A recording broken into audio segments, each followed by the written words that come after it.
Kalau ngomongin edukasi, sorry to say gitu kan, banyak yang waktu itu yang nyerang gue bilang kayak, berarti lu menghina SMK Indonesia nggak lebih bagus daripada luar?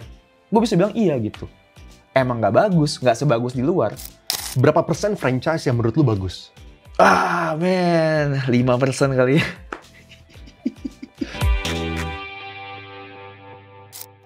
Oke, terus kalau misalnya sekarang lu dengan lu menjalankan Naked Papa ini ya bro ya, seberapa banyak sih peran lu sebagai influencer itu yang memberikan kontribusi terhadap kesuksesan Naked Papa? Jadi pertanyaan kayak gini, kalau misalnya lu nggak punya social media presence, apakah menurut lu Naked Papa masih tetap bisa BEP dalam kurang dari 1 tahun?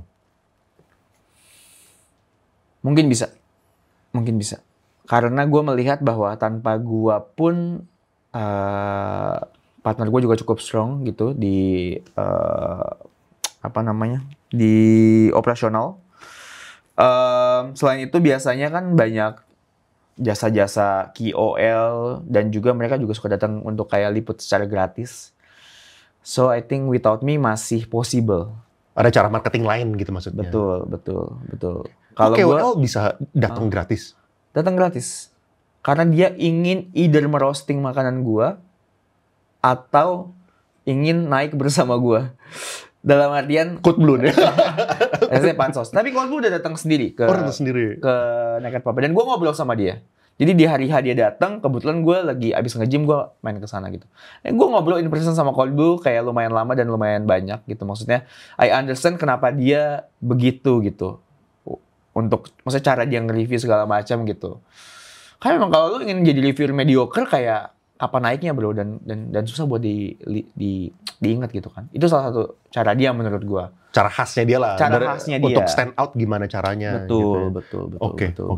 Menarik. Nah terus dari pengalaman lu menjalankan 2 restoran berarti ya? Tadi kan yang online base, satu lagi yang offline base. Tapi yang online udah tutup pas pandemi. Kenapa malah tutup pas pandemi? Karena itu gue tipe yang kalau company-nya udah bleeding sebulan, gue nggak akan keep. Gue akan tutup langsung. Kenapa? Apakah gara-gara menurut lu kalau misalnya F&B itu udah bleeding, untuk turnaround itu sangat susah atau gara-gara apa? I think susah. Maksudnya kayak there's so many things to do buat ngebalikin lagi satu, dan kedua mungkin momennya berbarengan dengan si sosmed gue lagi naik banget. Jadi gue langsung shifting ke si full di sosmed. Ya punya opportunity di situ. Betul, jadi gue tinggalin dulu yang bisnis ini gitu. Jadi kayak gue spend all my time and energy ke sosmed dulu. Menarik. Terus kalau misalnya yang lu lihat, kira-kira dari dua-duanya ya, apa sih kesalahan lu gitu sendiri waktu menjalankan ini? Ada nggak? Kesalahan gue adalah gue terlalu naif melihat diri gue bisa ngehandle semuanya sendiri. Oh yang pertama lu semuanya sendiri. Oh makanya yang kedua sekarang berlima. Iya, karena tapi memang sulit ya. I understand sulit menemukan the right partners gitu. Bahkan sekarang gue bisa bilang kita berlima juga nggak mulus-mulus banget gitu. Pasti ada kayak sedikit ininya ya, debatnya segala macem. Cuman overall kalau lu ngerasa lu ngerjain apa-apa sendiri overwhelm ya, you have to find the right partner sih ya. Oke, nah ini yang menariknya. Gimana caranya, boleh nggak sharing perjalanan lu mendapatkan 4 partner ini? Dan juga seterusnya itu adalah perjalanan kayak gimana, lalu kayak tips buat orang mencari partner kayak gimana? Oke, jujur ini gue by accident dan hoki. Jadi mungkin caranya untuk kalian gue nggak tahu, tapi gue bakal sharing sedikit ya. Jadi intinya gue ada 5 nih. Gue, Aaron, Brian itu pernah kerjasama di brand Limau, punyanya mereka berdua, F&B juga. Nah abis itu gue ngerasa tadi kan kerjaan gue sama mereka smooth, went well. Terus gue nge-gym bareng sama Brian. Dan gue bilang, Brian kita bikin something yuk, kayaknya udah perlu nih bikin sesuatu gitu kan. Ide segala macam, cari tempat, ketemulah tempat Naked Papa gitu kan. Brian ini tipe yang lumayan easy going sampai dia nawarin circle-nya dia gitu. Jadi dia tawarin ke namanya Kiki. Kiki ini yang punya It lah. Tawarin, Ki, ini mau bikin coffee shop, mau ikutan nggak? Gitu.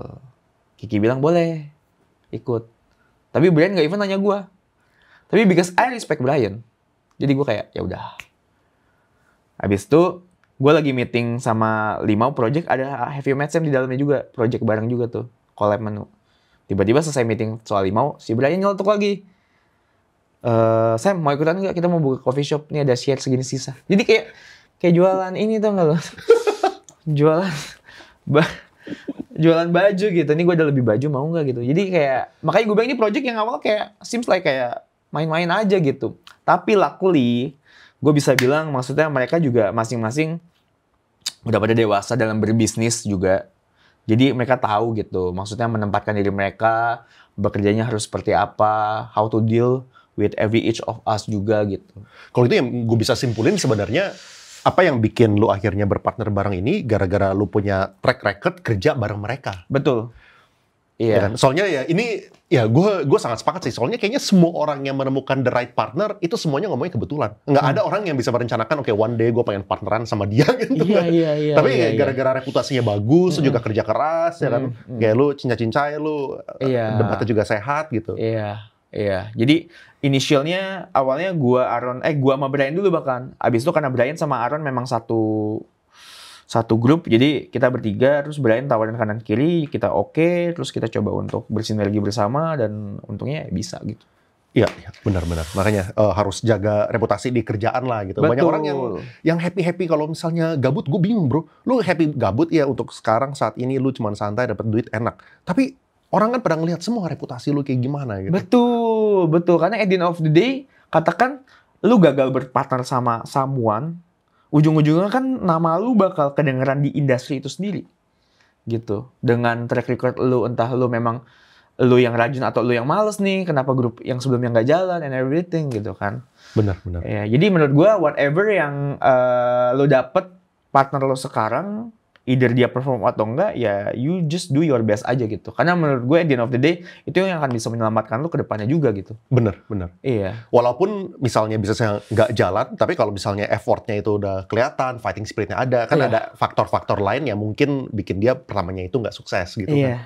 Iya. Oke, nih gue move on ke Q&A public nih bro. Ini ada banyak yang nanya, cuman gue filter beberapa aja. Oke. Yang pertama, yang lumayan banyak yang komen, jadi gue mohon maaf minta menanyakan ini lagi. Tadi lu udah bilang lu udah malas kejawabnya. Kenapa juara MasterChef kebanyakan Cindo? Tolong bahas dari perspektif yang lain. Oke. Jadi intinya gue bisa bilang itu bukan settingan. Ya, jadi tapi gue juga nggak mau argue sama kalian. Kalian mau bilang itu settingan, itu emang udah titipan RCTI, terserah gitu.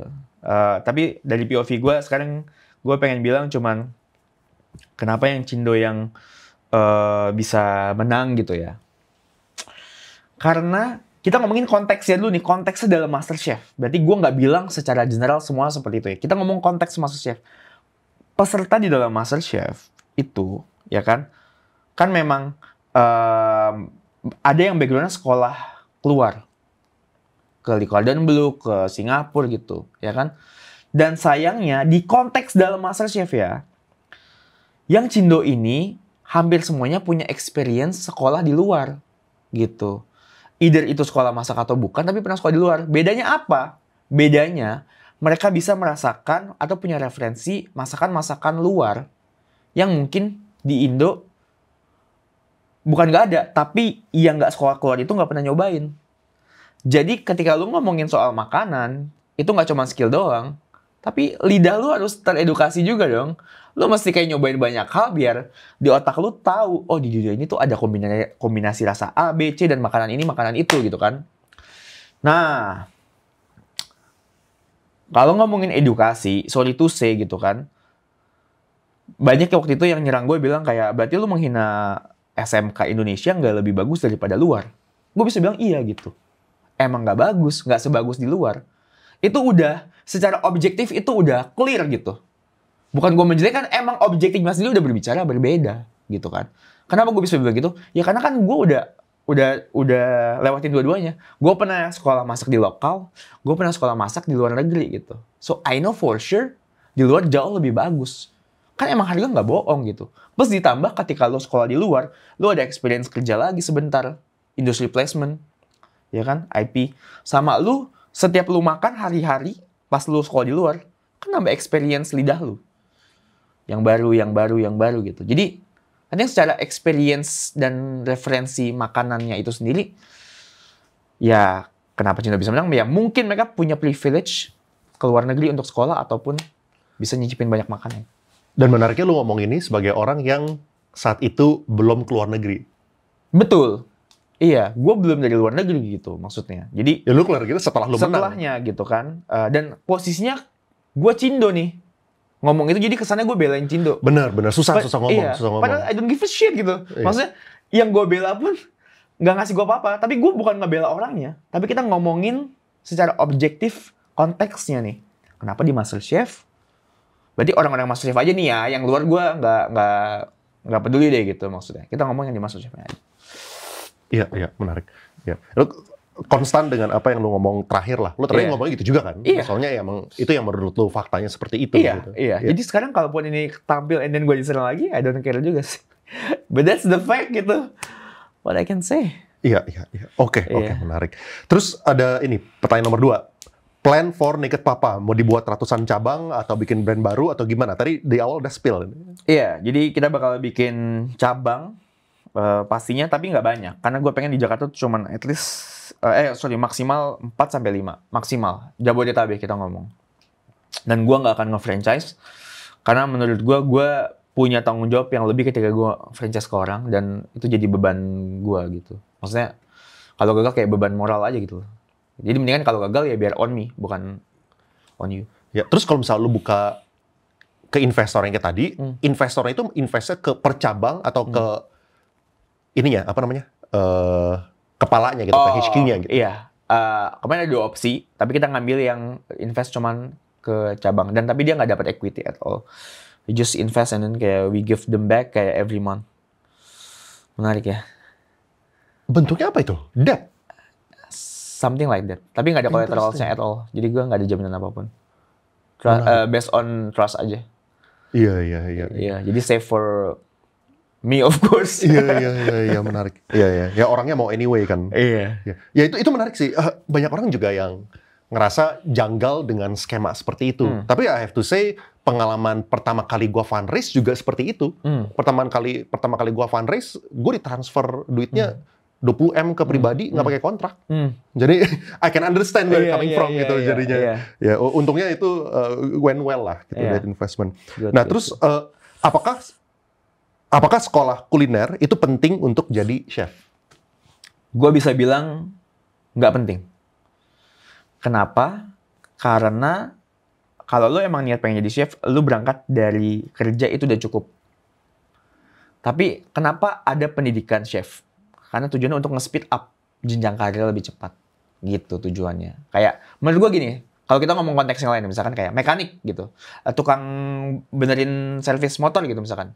Bisa nggak dia jadi mekanik motor belajar dari temennya aja di bengkel hari-hari, dia tongkrong situ terus ngeliatin? Mungkin bisa. Ya street smart aja gitu loh. Bisa. Bukan nggak bisa, pasti bisa. Tapi kalau compare sama lulusan SMK teknik, pasti dia punya cara lebih efisien, lebih rapi, lebih terstruktur, ya kan? Dan itu yang dimaksudkan dengan pendidikan di kuliner. Untuk ngebuat lo lebih bisa cepat dan speed up untuk jenjang karir di dunia kuliner. Tapi bukan berarti lo keluar dari lulusan chef lo jadi chef langsung. Enggak, ya menurut gue itu ada butuh pengakuan secara public gitu maksudnya. Buat gue untuk menjadi chef kayak lu nggak bisa bilang kayak gue chef gitu, tapi harus kayak you gotta earn that title gitu. By what? Ya by experience. Mungkin lo di industri. Sama kayak dokter gitu maksudnya. Ya kan? Lo keluar lulusan kedokteran, kan belum jadi dokter langsung. Lo mesti ngikutin beberapa industri dulu segala macam kan. Nah maksud gue kurang lebih chef and doctor quite similar gitu. Nah ini balik ke yang tadi ya bro ya, yang pertanyaan pertama yang lo nggak suka jawab. Nah, apakah peserta MasterChef lainnya itu, mungkin mereka nggak punya kesempatan buat pergi ke Le Cordon Bleu gitu misalnya kan. Tapi kan bisa aja banyak dari mereka itu yang juga memiliki pengalaman sebagai chef gitu kan. Betul. Atau yang lu lihat peserta-peserta itu jarang. Yang udah pengalaman mereka nggak mau ke MasterChef. Jadi intinya kalau lu profesional yang literally profesional itu nggak boleh ke MasterChef. Oh profesional tuh nggak boleh ke MasterChef? Nggak boleh. Yang boleh lulusan sekolahan sekarang. Bahkan zaman gua, LCB itu nggak boleh loh. Oh lulusan Le Cordon Bleu nggak boleh? Nggak boleh. MasterChef. Dulu zaman gua. Tapi gue percaya kenapa memang akhirnya perlu dibolehkan. Karena biar food scene-nya juga semakin terupgrade gitu. Kan jelek, masa ayam bakar lagi yang dilihat. Kan mesti ganti kan. mesti kan jadi lebih modern, lebih internasional masakannya gitu. Makanya akhirnya diperbolehkan lulusan kuliner ikut ajang MasterChef ini gitu. Itu dari POV gue ya. Dari gue ngeliatnya gitu. Oke. Pertanyaan selanjutnya nih, Bro. Apakah owner F&B wajib paham detail urusan dapur sampai resep atau hanya hire the right people with SOP? Lalu dia juga nanya bagaimana antisipasi koki yang dibajak. Kalau misalnya SOP udah dibikin, dia tinggal copy paste. Sebenarnya lebih bagus lu tahu basic apa yang lu jual. Jadi kalau misalkan ada trouble yang head chef-nya ini nggak bisa handle, at least lu bisa bantu pikirin. Karena to rely to someone yang emang nggak di dalam si company-nya juga sulit ya. Maksudnya sense of belonging-nya beda. One day dia bisa cabut bener. Kalau dia cabut lu gimana kan? Jadi lebih parah gitu loh. Lebih kacau restorannya gitu. Jadi either lu punya basic knowledge tentang produk yang lu jual, atau lu delegasiin ke someone yang memang lu percaya dan yakin ketika dia cabut dia nggak berusaha untuk fuck it up gitu, tapi lebih keluar dengan sopan dalam artian cari penggantinya dulu, dia coba untuk transfer ilmu ke head chef barunya gitu.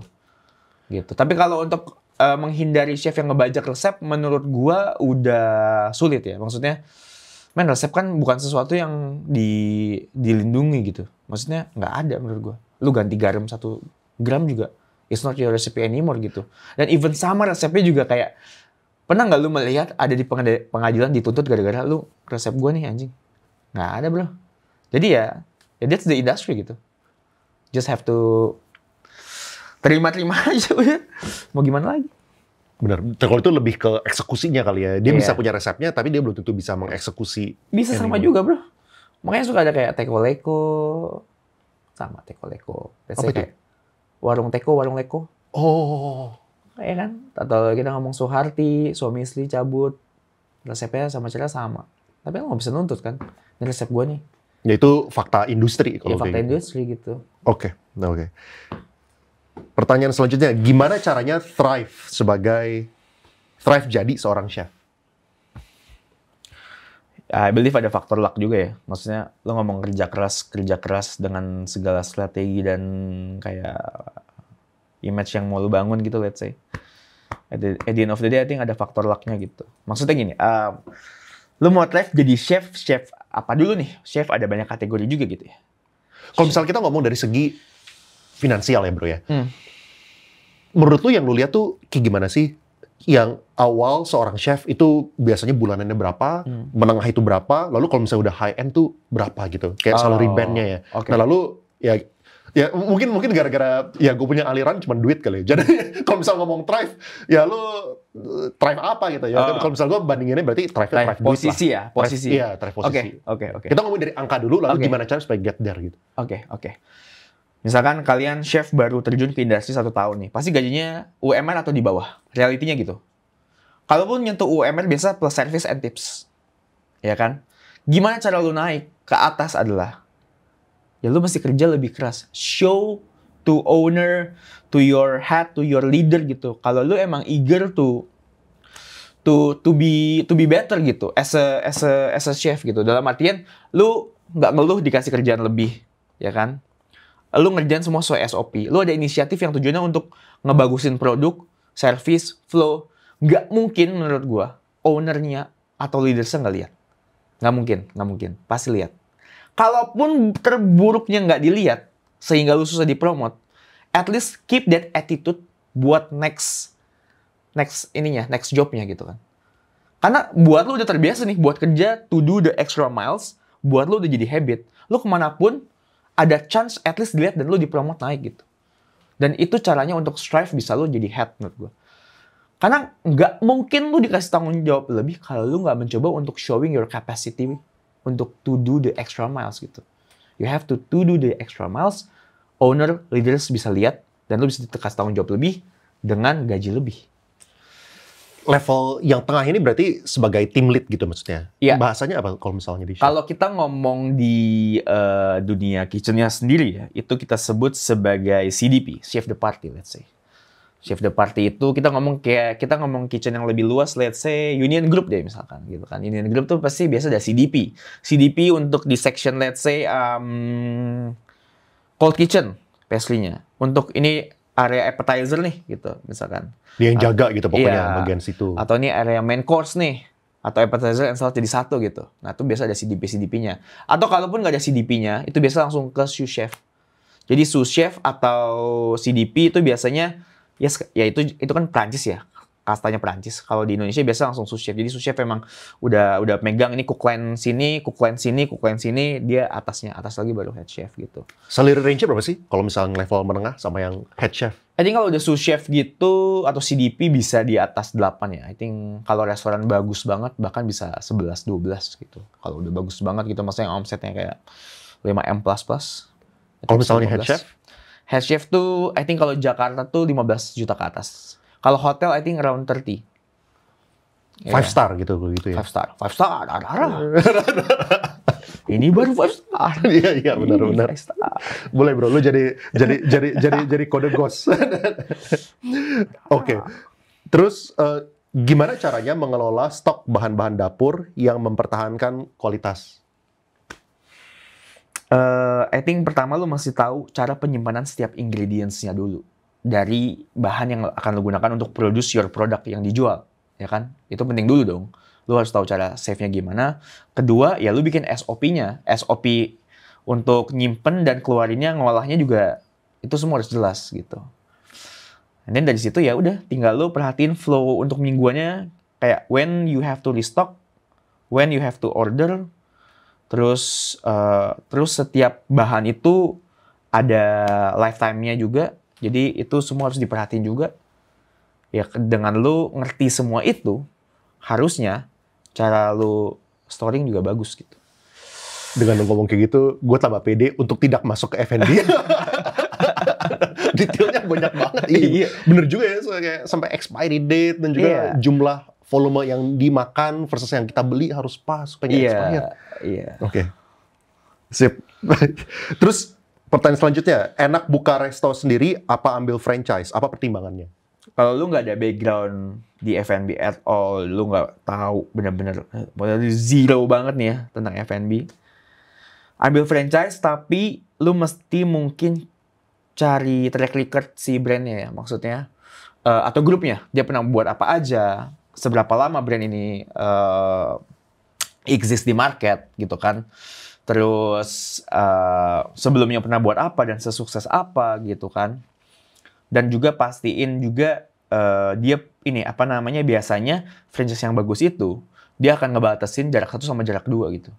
Kayak nggak boleh terlalu deket lah, ya kan. Kanibal kalau nggak. Terus dia juga kayak lumayan semakin strict, gue malah semakin ngerasa itu brand bagus. Tapi kalau dia yang udah dulu DP dulu deh, nah udah jangan dah. Kalau misalnya tadi kita ngomongin berapa persen restoran yang akhirnya tutup, berapa persen franchise yang menurut lu bagus? 5% kali ya. Iya. Ya, kita mendingan ngomongin apa adanya supaya daripada orang nyemplungin duit habis itu ini mendingan lo jauh lebih hati-hati kalau gitu. Tapi tipsnya berarti tadi ya, ngelihat historical track record, lalu dia strict atau enggak gitu kan. Jangan yang ngegampangin, yang penting terima duitnya aja gitu. Menurut gue semakin strict, semakin bagus. Justru yang jelek tau nggak apa? Yang nge-franchise-nya suka bandel, nggak mau diikutin SOP-nya. Jadi kadang ada dua sisi nih. Yang salah tuh sebenarnya yang punya brand, nggak punya SOP yang jelas, atau lu yang sebagai si franchise-nya bandel. Gue udah kasih SOP, lu harus begini, begitu, lu nggak mau ngikutin gitu. Sulit. Dan banyak juga kejadian kayak gitu. Ada nggak sih franchise itu yang sebenarnya tuh autopilot, atau franchise itu sebenarnya masih membutuhkan involvement si owner? Misalnya nih, kalau misalnya autopilot maksudnya itu sampai kayak rekrutmen SDM-nya, semuanya tuh udah di-handle sama franchise itu. Ada nggak sih? Ada banget yang seperti itu. Which ada itu yang sukses nggak? Mungkin ada yang sukses nggak yang kayak gitu? Siapa? I think Janji Jiwa salah satunya. Janji Jiwa kan udah nutup bro, udah. Maksudnya udah bukan nutup. Janji Jiwa tutup, udah nutup kemungkinan untuk buka franchise. Udah pernah nanya gue. Dia akhirnya banyak yang dia buyback. Iya, banyak akhirnya buka sendiri. Gara-gara itu bandel. Pada bandel. Capek ngurusin. Betul. Mendingan di buyback dia kerjain sendiri gitu. Iya. Oh, Tapi menurut jadi gua- jiwa gue orang baik, gue maunya taruh diem aja, masih terbuka. Oke. Menurut gue dia, iya tipe yang lu cukup taruh duit semua udah aman. Ya, kalau misalnya Jio mungkin dia juga ngeliat ini kali kayak kopi kenangan gitu. Dia kan nggak ada franchise kan. Nggak Mungkin ada. mereka lihat tergiur sama ini duitnya lebih kencang, jadi dia udahlah nggak usah franchise. Kalau bisa buka sendiri lebih banyak duitnya. Iya, cuman ya mungkin apa ya? Nggak tahu ya, gue nggak bisa komen kalau kedua brand besar itu. Iya. Kita komennya di belakang aja nanti. Iya. Kayaknya dari gaya-gayanya udah tahu kayaknya. Oke. How can we maintain food and service consistency in a restaurant? Maintain untuk konsistensi, I think satu basic banget ya, SOP jelas. Kedua, yang salah dari mindset yang punya bisnis F&B adalah F&B business is not a product business ternyata. It's a people business. Dalam artian gini, you make sure your people that work with you itu adalah orang-orang yang maksudnya memang sesuai standarnya lu. So they can kayak kayak follow your SOP dengan baik juga. Karena kalau orangnya ini nggak bisa follow your SOP, mau SOP lu sebagus apapun, itu berat gitu. Ujung-ujungnya nggak akan sesuai standar yang lu mau dan nggak akan konsisten gitu.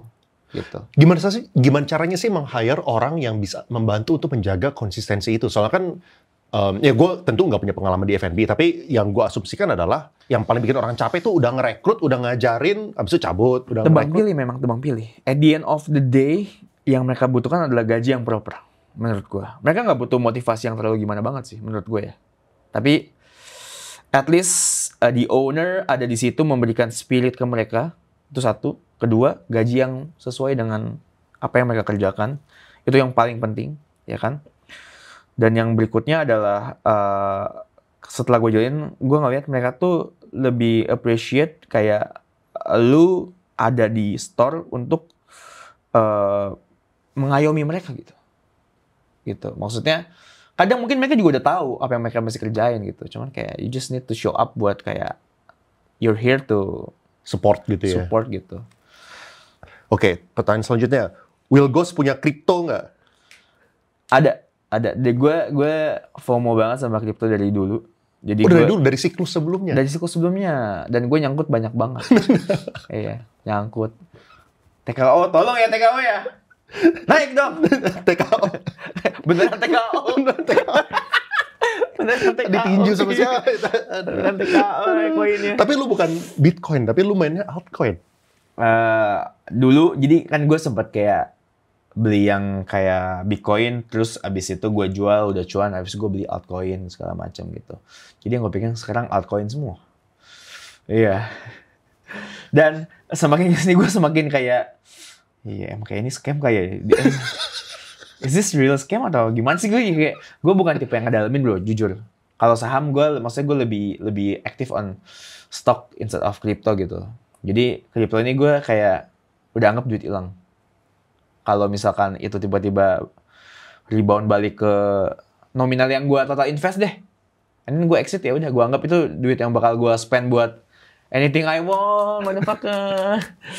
Cuman sekarang kan kayak gue masih minus, I don't know man, 60% I think. Iya, gila dalam banget bro, parah. Gue ditipu. Ditipu oleh kebodohan diri gue sendiri gitu ya. Try to, ya gitu lah. Tapi porto lu kebanyakan di kripto atau di saham? Saham sekarang. Oh, lebih ke saham. Saham Indo? Saham Indo mainnya. Dulu pas pandemi juga sempat touch saham US. Dan untung tuh. Iya.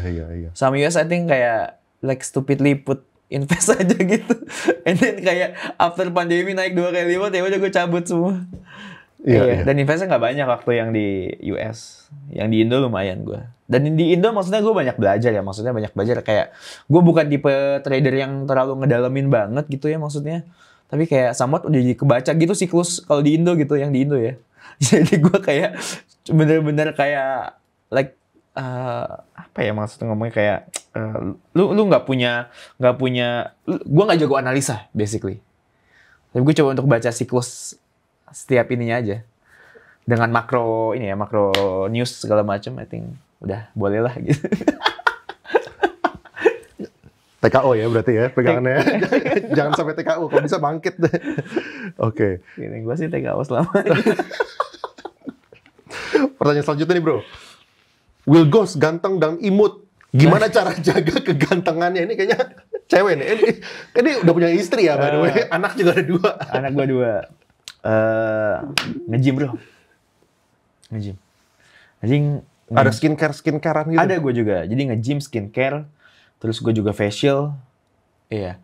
Tapi it sounds very apa ya namanya ya? Very nggak maskulin gitu ya. Kayak terlalu cewek. Di Indo ya? Kalau misalnya di Indo ya. Kalau misalnya di Korea sih totally normal thing. Tapi kalau lu percaya akan hal dimana ketika you look good on the mirror dan lu ngerasa kayak you look good gitu kan, lu makin confidence. Dan itu mempengaruhi ke profesi dan ke pekerjaan. Surprisingly. Menurut gua. Secara physically, if you look better than you before gitu, akan meningkatkan confidence. Tapi lu secara conscious melakukan itu setelah ada social media presence atau udah dari dulu? Jujur baru 2 tahun belakangan ini. Iya. Sebelumnya gue lumayan nggak peduli. Tapi sejak umur 30 tiba-tiba muka gue kayak kusam banget gitu. Kayak habis dilempar pasir gitu. Jadi kayak gue mencoba kayak, gue tersadar dan gue mesti kayak do something about it. Iya. Ya apalagi pressure sebagai public figure kali ya juga lebih besar. Ada. Oke. Ini gimana cara mencegah employee nyolong resep?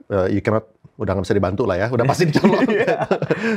Oke. Terus, apakah F&B stakeholder harus seorang chef? F&B stakeholder harus seorang chef? Nggak juga.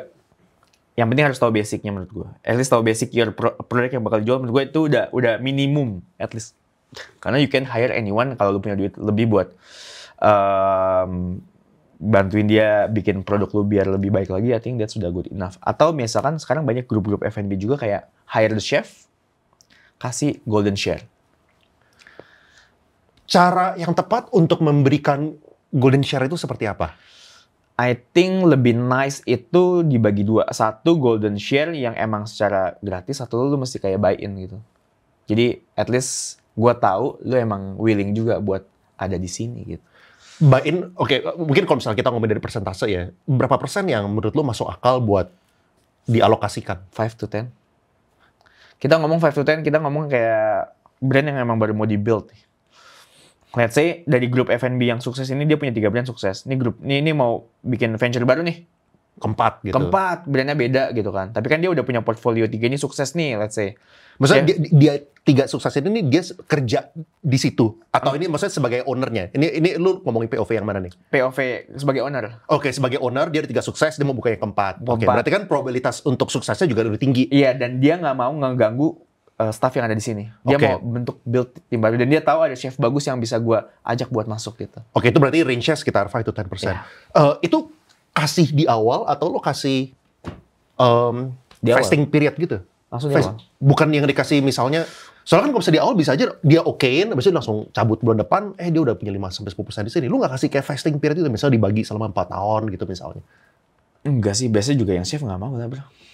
Buat apa? Tapi kan ada risiko nggak sih misalnya kayak tadi, misalnya dia udah oke nih, tanda tangan dapat 5-10%, habis itu 2 bulan lagi langsung cabut itu. Makanya baik lagi, yang owner juga pasti ngelihat track record si chef ini lah pasti. Nggak mungkin Iya. Seceroboh itu buat langsung hire dan langsung kayak ajak masuk ke stakeholder. Kalau misalnya disuruh buy-in berarti dikasih at a discounted price gitu ya? Yang tadi lu bilang kan ada opsi kasih atau buy-in I think based on evaluasi atau projection yang bakal dikerjain deh. Let's say kayak butuh investment total 5M, let's say ya lu buy 5% out of it. Buy-nya tapi maksudnya bisa dalam bentuk, kalau misalnya golden share maksudnya apa? Dikasih atau disuruh beli? Dua-duanya. Jadi kombinasi. Gitu. Misalnya 50-50 atau apa. Supaya dia juga punya skin in the game lah. Kalau itu dia. Gitu. Iya. Masuk akal. Oke, ini pertanyaan terakhir. Gimana caranya menjadi food influencer yang jujur kalau food influencer itu dibayar? Oke. Ini pertanyaan gue sih sebenarnya, gue baru insert. Oke. Jadi ada 2 ini ya bro, dua tipe. Untuk influencer yang emang baru mau mulai terjun ke dunia content creation ini kan memang gue ngelihatnya mereka butuh untuk sustain karena mereka they put so much time and energy di field ini gitu kan. Kalau nggak ada pemasukan itu kan berat buat mereka dong. Ya Ini kan? yang baru nih maksudnya? Yang baru. Jadi gue nggak tahu kenapa ada gosip-gosip soal kayak kalau food reviewer itu cuman bilang enak maksudnya kalau bilang enak pasti dibayar. Ya pasti kan udah banyak case-case seperti itu berarti kan gitu kan. Nah, kalau saran gue lebih baik adalah nggak usah full time banget. Jadi maksudnya lo tetap di kerja lo sekarang yang emang menghasilkan. Jadi lo tetap bisa punya integritas di bidang ini gitu, di side hustle lo yang sebagai food reviewer gitu kan. Better lo kasih gratis tapi lo bisa apa adanya. Maksudnya tapi apa adanya bukan berarti kalau jelek lo harus bilang jelek, enggak. Kalau gue caranya gini, gue coba untuk refleksikan ke gue ya, misalkan gini. Gue selalu bilang sama manajer gue Kevin, misalkan kayak ada yang mau ngajak gue untuk kerjasama atau endorse ke restoran sebuah restoran gitu, gue suruh nge-review gitu misalkan. Gue akan coba ulik restorannya itu sendiri. Jadi gue akan nge-stok restorannya itu sampai gue ngerasa gue yakin emang ini sesuai apa yang gue suka gitu dan gue bisa nyampeinnya juga secara jujur bahwa emang gue suka ini gitu loh. Karena kan berat bro zaman sekarang untuk lo say something positif yang emang ternyata tuh nggak sebegitunya gitu. Tapi kan dalam restoran seenak apapun selalu ada dua sisi yang bisa lo lihat, negatif dan positif, right? Kayak makanya yang kalau Cold Blue itu selalu melihat dari sisi negatifnya, ya memang mungkin emang lagi negatif, tapi nggak mungkin negatif semua, pasti ada positifnya gitu. Begitu juga dengan apa yang gue review gitu. Misalkan ada negatifnya memang nggak disampaikan. Kenapa? Karena gue punya tanggung jawab, gue dibayar. Jadi gue harus sampaikan yang sisi positifnya yang emang apa adanya. Tapi kan portionnya gue melihat, oh positifnya 80% nih, negatifnya cuma 20%. Dan bukan major. Nah, berarti tanggung jawab gue adalah 20% itu gue sampaikan on private gitu. In private with the chef atau the owner gitu. Menurut gue begini. Alangkah indahnya kalau dibenerin segala macam ini itu gitu kan. Tapi positifnya as it is yang memang gue terima enak. Ya udah. Tapi kenapa suka banyak juga misalkan ada customer datang, gue kesini karena nonton influencer A nge-review dan katanya enak, tapi pas gue coba nggak enak. Kadang bukan soal influencer juga gitu. Kenapa? Karena mungkin yang pihak restoran tahu dia diundang, ya udah dia kasih yang terbaik nih buat ini. Tapi nanti untuk yang customer ya udahlah, maksudnya ya as always, maksudnya as regular aja gitu ya udah stok yang ada apa dikeluarin misalkan gitu. Kadang kan sebagai yang reviewer juga nggak tahu bro, yang dikeluarin stoknya yang emang paling prime buat kita, terus yang lain nggak prime kan kita nggak tahu, gitu. Jadi ya PR juga buat para restoran, make sure ketika lo ngundang orang untuk ngasih makanan untuk di review, make sure itu adalah yang lo kasih juga untuk regular customer gitu. Jadi konsistensinya kelihatan gitu, ada gitu. Kalau nggak kan, again yang image-nya jelek jadi dua-duanya. Restorannya jelek, influencer-nya juga jelek. Apakah menurut lu salah untuk seorang influencer itu ngomong kejelekannya juga ke publik gitu? Soalnya itu kan basically yang gue lihat kan mungkin mirip kayak Google review atau kalau misalnya kita pergi ke hotel kayak Traveloka itu kan ada juga kalau misalnya orang nggak happy tuh mereka ngomongin jelek gitu kan. Menurut gua sah-sah aja boleh. On public say something bad about the restaurant kalau emang itu buruk, nggak apa-apa. Tapi we all know tujuannya buat apa nih? Buat kebaikan restorannya atau buat engagement? Itu dulu kan. Spiritnya di mana gitu ya? Spiritnya kemana dulu nih? Oh, iya. Lu try to untuk buat kepentingan lo sendiri biar elunya naik, atau emang kepentingan lu buat biar orang nggak terjebak dan dia juga bisa memperbaiki restorannya. Dan kita nggak tahu nih spiritnya yang mana, kita nggak, yang di luar nonton nggak ada yang tahu. Yang paling tahu yang buat konten itu kan menurut gua gitu. Tapi ada loh cara lain yang mungkin lebih manusiawi, yang lebih sopan. Kalau memang hal yang buruk banget dan lu tahu itu bisa mematikan bisnis orang, ya lu coba kasih tahu secara private lah ke owner atau chefnya tadi. Karena gue juga dulu tipe yang begitu bro. Begitu keluar master chef gue ngerasa kayak I know everything gitu, terus kayak gue try to be, maksudnya kayak semua gue komentarin, semua yang jelek gue say it on public gitu. Oh, dulu awal seperti itu. Iya, and that was, tapi nggak separah si Kode Biru ya. Kode Biru kamu parah kamu. Tapi ya intinya gue abis ngobrol sama dia, gue tau POV dia dan gue mencoba untuk mengerti lah. Makanya kalau lihat konten sekarang udah better I think ya. Iya. Karena I think that's his exit plan juga. Menurut gue gitu. Oh, setelah HSS jadi tambah medianya, bisa jadi tambah manis ngomongnya gitu. Oh. Bisa lah dia menempati itu gitu. Nggak ekstrim lah, nggak terlalu ekstrim gitu kan. Iya, jadi better kalau gue kasih tahu masukan ke restorannya langsung. Kalaupun dia nggak terima, it's okay. Maksudnya, you just do your part. Sisanya udah terserah dia dah. Mau selamat atau enggak, mau dengan atau enggak, udah bukan urusan lu lagi gitu. Dan ya itu yang gue lakukan so far gitu. Misalkan gue kayak ketemu ulet di mana, ya gue kasih tahu ke restoran langsung. Atau gue minum kayak kopi yang udah spoiled banget, let's say gue coba DM aja gitu. Kecuali gini. Mungkin gue suka tipenya suka nyinyir gue. Gue nyinyir parah orangnya. Sarkastik banget. Jadi kalau misalkan komplainan gue ditanggapi dengan tidak enak, ya udah, gue sikat baru. Gitu. Tapi kalau dia juga nanggepin enak segala macam ya nggak apa-apa juga gitu. Karena kan gue juga maksudnya punya bisnis and I know kayak ada beberapa yang nggak happy juga sama service gue mungkin lagi rame banget dan mungkin produknya lagi kurang prime, and then mereka kayak complain and everything juga. Ya gue juga melihat bahwa gila, banyak banget yang sopan bro, nge-DM bro. Kemarin gue kesini, menurut gue mie-nya itu lengket banget gitu, ngegumpel. Walaupun rasanya enak misalkan.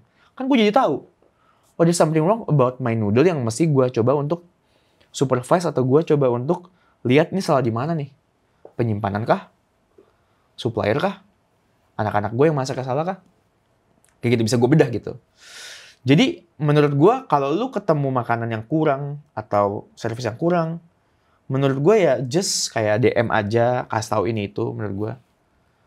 Dan I think ya kalau mereka emang bener-bener niat serius di bisnis mereka, ya mereka akan perbaiki itu. At least kayak take a look out of it gitu loh. Dipertimbangkan feedbacknya gitu biasanya. Siap. Yeah. Thank you so much bro for your time. Appreciate everything. Thank you. Thank you.